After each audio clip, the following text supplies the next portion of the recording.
Bien, mis hermanos, estoy agradecido de estar aquí con ustedes. ¿Cuánto me aman? Guarde ese amén para el final del sermón. Espero que me sigan amando. Bien, estamos en un mundo que está muy preocupado por lo visible. Estamos luchando con la imagen. Díganme cuántos de ustedes, y no levante la mano, caballero, no, para que pueda dormir en su cama esta noche. Duró bastante tiempo para poder acomodar su ropa, su pelo. Y quizás a alguno le tomó, le cogió lo tarde, como decimos en Dominicana, porque no estaba todo en su punto. Estamos enfocados en cómo nos vemos en vez de cómo somos.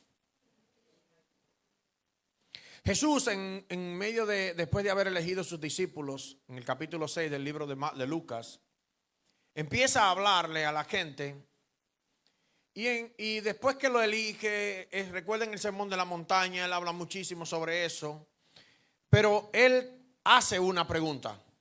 Ya eligió los 12, ya lo tiene todos ahí a su lado.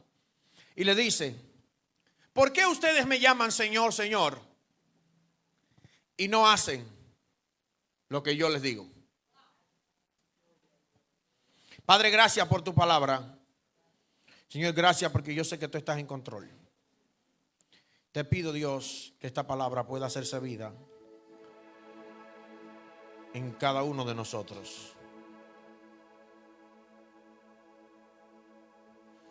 Señor, que nuestra confesión de tu nombre coordine con nuestro estilo de vida. Amén y amén.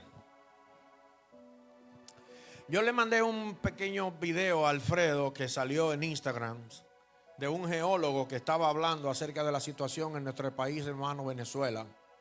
Y él decía que él revisó todas las edificaciones que se cayeron. Y cada una de esas edificaciones él pudo notar un común denominador.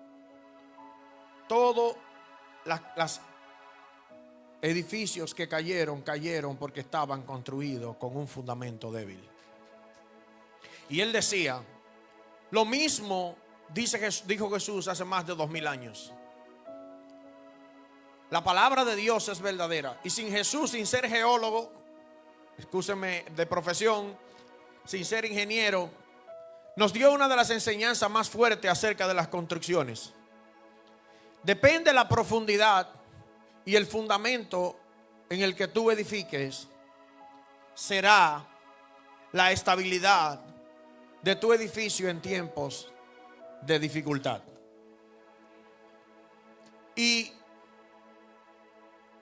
vemos que Jesús fue muy bueno contando historias. Ahora mismo estamos en una serie en nuestra iglesia que se llama Historias que Jesús contaba, historias que transforman vidas. Y basado en esto, el día que estuvimos aquí con el grupo, yo había predicado esa semana sobre esa historia de Jesús que él contó sobre el fundamento. Y Alfredo esa semana me dice, pero ¿puedes predicar aquí? ¿Qué día podemos? Buscamos fecha y hoy era la fecha. Y yo le enseñé de lo que había predicado en esa semana. La semana siguiente ocurrió el terremoto. Y aprendimos de ese terremoto la importancia de construir en tierra firme. Desde ese día tenemos esta escritura en la mente y hemos pensado mucho en ella. Porque yo estoy hablando de las historias que Jesús contaba, pero algo que nosotros ignoramos muchas veces es por qué Jesús contó la historia.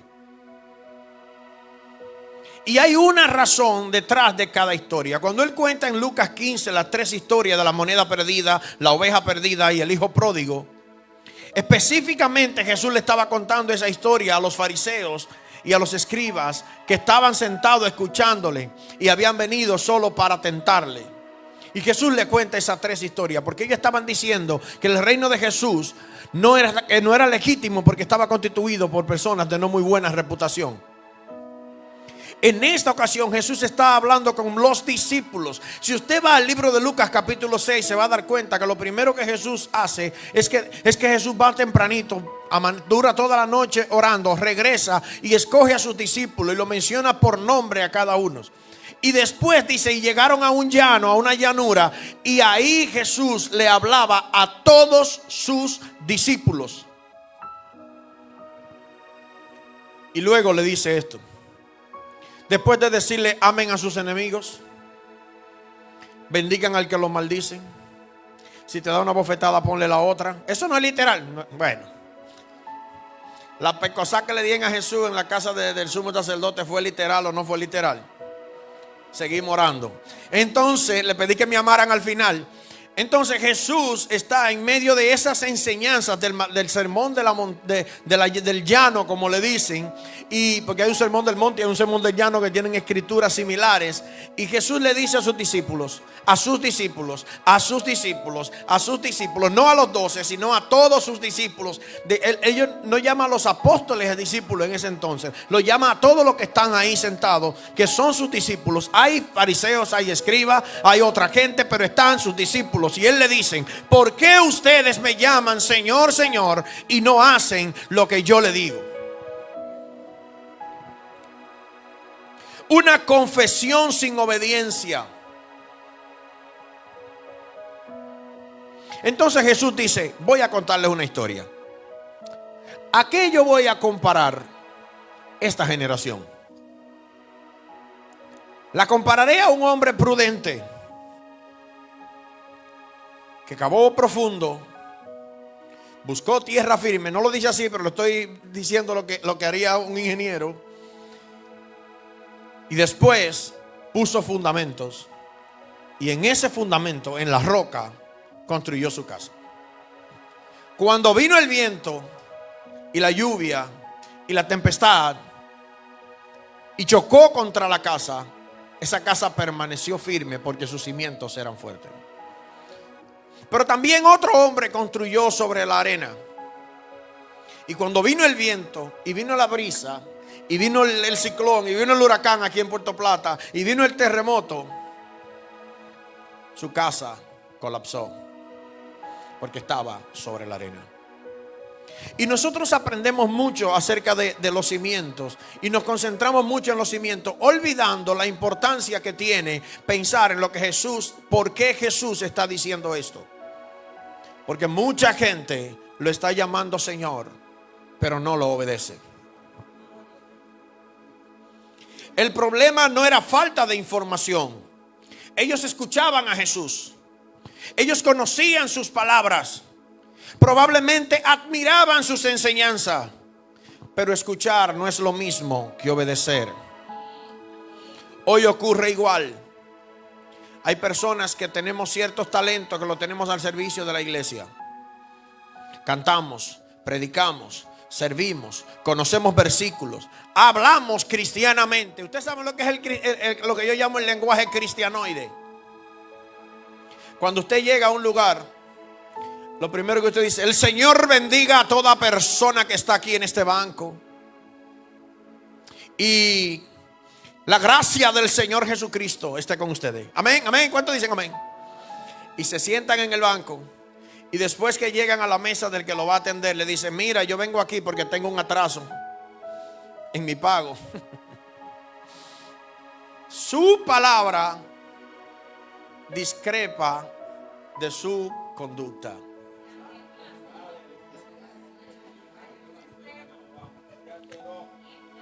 Pero nunca se han rendido completamente al señorío de Cristo. El varón y yo no nos pusimos de acuerdo. Yo le topé a mi esposa porque ella venía escuchando lo que yo iba a predicar cuando él habló de los 2 cimientos.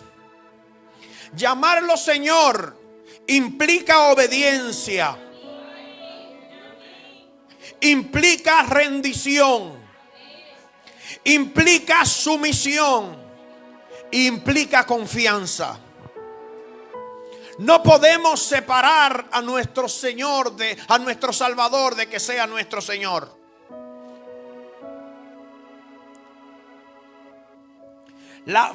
No podemos separar la fe de la obediencia. Santiago dijo que el hombre que solamente escucha y no pone por obra es semejante al que se mira al espejo, que ve su imagen pero después se olvida de lo que vio. No podemos separar la palabra de Dios, lo que Él dice, de nuestras prácticas, porque es posible estar cerca de Jesús, es posible escuchar sermones, es posible participar de muchas actividades y aún así estar construyendo sobre la arena. Y aquí viene una pregunta: ¿Jesús es solamente admirado en tu vida o es verdaderamente obedecido?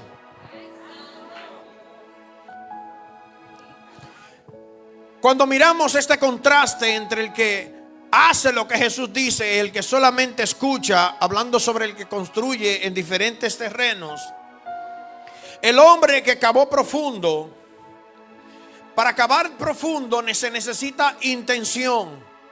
¿Cuál es la intención? ¿Cuál es la intención del que cava profundo? Dice: yo voy a encontrar tierra firme. Porque muchas veces hay tierras que no son firmes. No sé si ustedes saben, yo construí una casita en una montaña y yo tuve que hacer un trabajo. Yo gasté el doble de lo que hice del presupuesto en el fundamento. Porque para cavar profundo se necesita ser intencional. Número 2, se necesita tiempo, se necesita esfuerzo, se necesita paciencia. Nadie construye fundamentos profundos accidentalmente. Y vivimos en tiempos superficiales.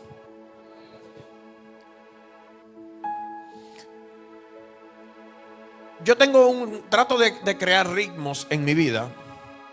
Y los ritmos me ayudan a mantener estabilidad. Por ejemplo, yo soy diabético hace más de 15 años, diagnosticado. Y yo tuve que aprender a comer. Y yo creo ritmos.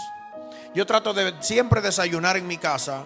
Trato siempre de cenar en mi casa, que son los dos alimentos más complicados. Y trato de hacerlo lo más sanamente posible.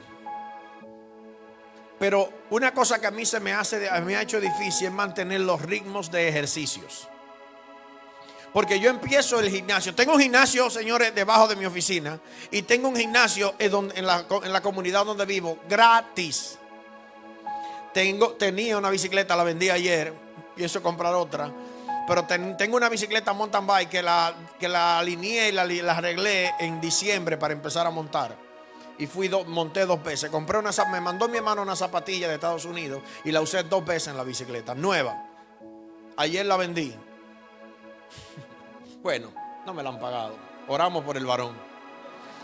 Pero yo trato de crear ritmos de ejercicio, pero por mi trabajo, mi cuerpo, tengo 2 lecciones permanentes, una en la pierna de este lado y una en la columna. A veces amanezco y en la diabetes también, amanezco sin ánimo de hacer nada. Y no me monto en el ritmo. Empiezo el ritmo, tengo 2 semanas, tengo que ir a Colombia. Tengo 3 semanas, tengo que ir a México. Tengo 3 semanas, tengo que ir a Estados Unidos. Y pierdo el ritmo fácilmente. Pero para crear fundamentos en la vida cristiana necesitamos ritmos saludables, continuos. Eso es lo que a veces llaman disciplinas espirituales. Pero si la disciplina no se monta en un ritmo, tú hoy vas a orar mucho y mañana no vas a orar nada. Entonces, para construir es intencionalmente. Estamos viviendo tiempos superficiales que necesitamos tener ritmos saludables. Si usted sabe que viene para la iglesia hoy, si usted sabe que le toca cantar, ¿por qué usted, si no tiene control para levantarse temprano, se pone a ver el juego de Messi hasta las 1 de la mañana como hice yo anoche? Pero yo estoy aquí, yo llegué 10 minutos antes. Tranquilos, relájense. Todo estaba fríamente calculado. Pero, y luego decimos: oh, no pude levantarme. Si pasaste la noche jugando Nintendo, no te vas a poder levantar. Entonces es importante crear ritmos saludables. Estamos viviendo en la cultura de lo rápido, de lo instantáneo, de lo emocional, de lo fácil. Tú tienes que crear, dicen por ahí los creadores de contenido, tú tienes que crear emociones. O que te amen o que te odien, pero crea emociones. Pero las raíces profundas no crecen rápido. Espiritualmente, cavar profundo significa tener intimidad con Dios. No solo conocer de Dios, sino caminar con Él. Obedecer cuando te cuesta. Hay que obedecer cuando cuesta. Cualquiera danza como David cuando las cosas están bien. Pero cuando te sale un amén desde las entrañas, desde lo más profundo de tu ser, sale un amén porque solo tú y Dios saben lo que está sucediendo. Yo estuve esta semana, el lunes precisamente, en Santo Domingo, en la clínica, visitando a un pastor amigo. Es una de las personas, de los hombres que más amo en este mundo. Y fue un discípulo que Dios me permitió ser parte de su familia. Y duramos noches enteras. Ahora mismo en abril tuvimos un retiro de parejas. Y yo esperé, me fui, manejé mi carro hasta Punta Cana 5 o 6 horas para regresar y quedarme ese domingo en la iglesia predicando. Y quedarme con ellos y dormir con ellos y sentarme con ellos. Y esa noche yo recuerdo que fue una vigilia. Cada vez que nos reunimos nosotros dos son vigilias. Señores, yo no le aconsejo que beba café de noche, pero nosotros colamos café a las 10 de la noche para que el sueño no nos agarre. Y empezar a hablar toda la noche. Y ese hombre hoy está muriendo, conectado de una máquina. Y cuando yo entré y lo vi, mi corazón todavía se quiebra al pensar en eso. Y yo recuerdo que salí de esa sala de emergencia y me encontré con su esposa y le dije: Marianela, dime, ¿cómo estamos? Y me dijo: estamos bien. El diagnóstico no es bueno, pero yo estoy agarrado de la roca. Yo estoy agarrado de Jesús. Yo sé que mi Redentor vive.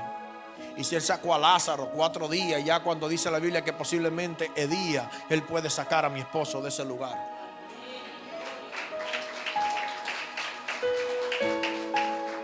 Porque cuando las cosas salen de aquí, es cuando salen del fundamento de donde tú has construido. Y el doctor dice que está muy difícil la situación, pero yo digo, creemos en un Dios de gloria, creemos en un Dios poderoso. Y creemos también que nosotros todos vamos a salir de esta tierra y vamos a salir triunfantes. No vamos a salir con la cabeza abajo, vamos a salir con la frente en alto, diciéndole: aquí estoy, mi Señor. Y con Jesús esperándonos, diciéndonos: entra al gozo de tu Señor. No salimos derrotados de este mundo, pero esa convicción viene cuando los fundamentos son fuertes.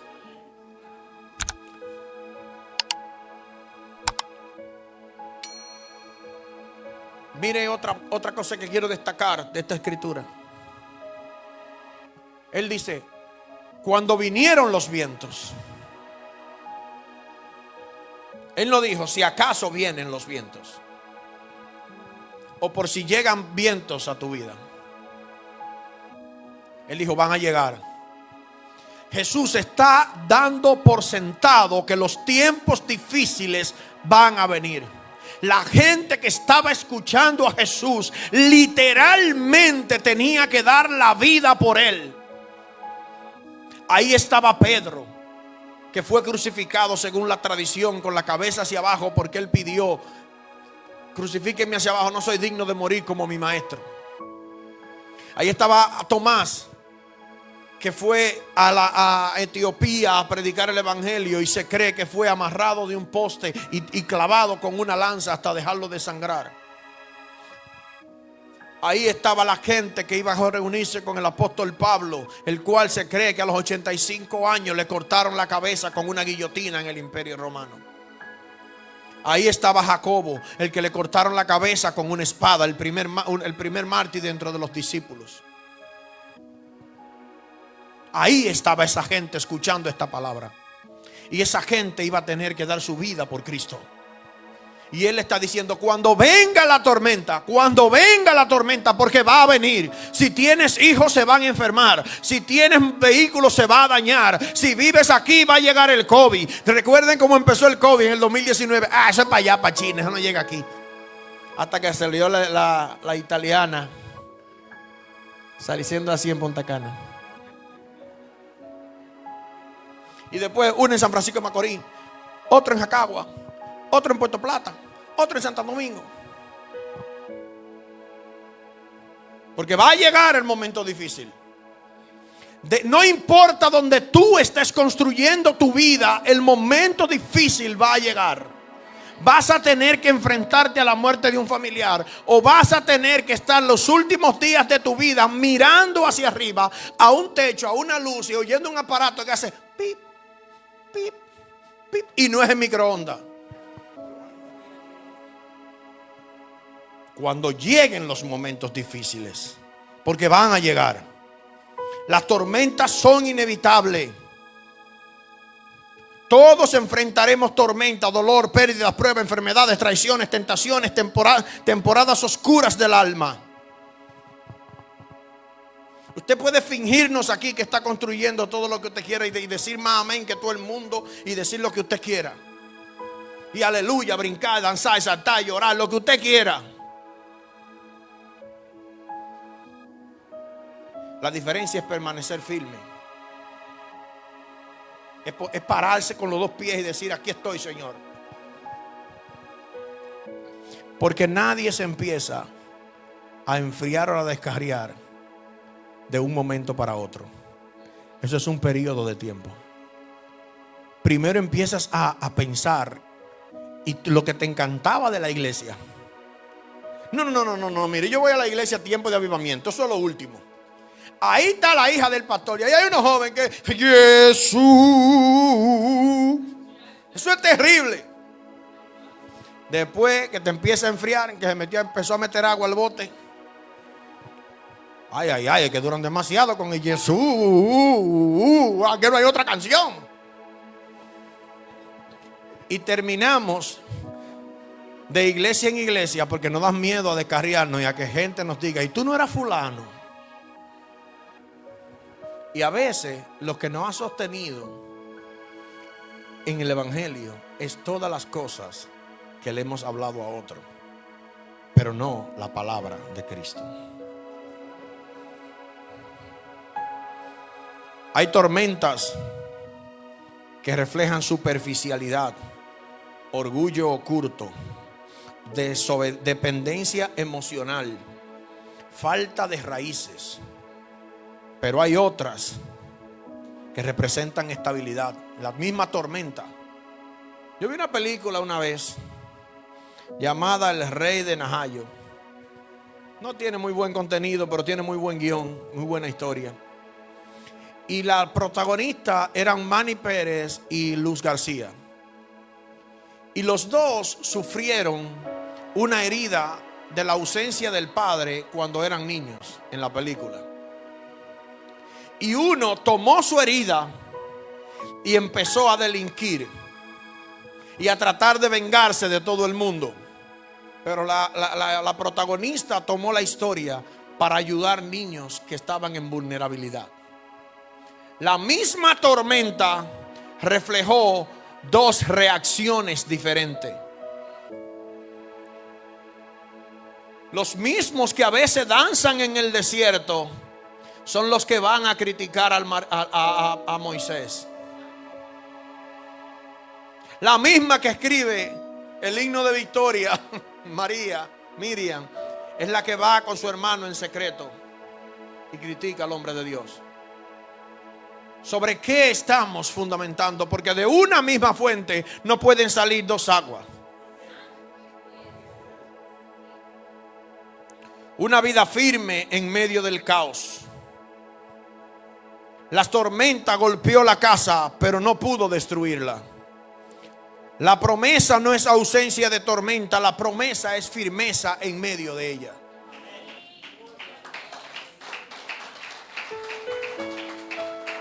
Y escuche, yo no estoy hablando de gente que no tienen vulnerabilidad. Una vida construida sobre Cristo puede llorar. Claro que sí que puede llorar.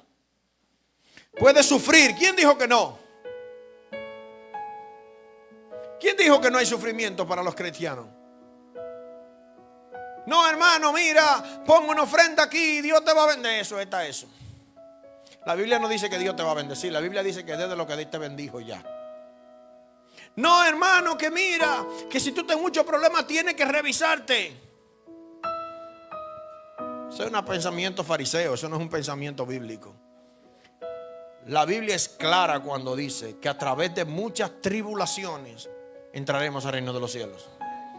Porque si sufrimos con Él, también reinaremos con Él. Porque si morimos con Él, también viviremos con Él. Eso es el Evangelio. El Evangelio es salir de esta temporada de sufrimiento para entrar a otra. Porque tú no estás hablando de gozo. Estoy hablando de sufrir por una causa. El que está construido sobre la roca también puede cansarse.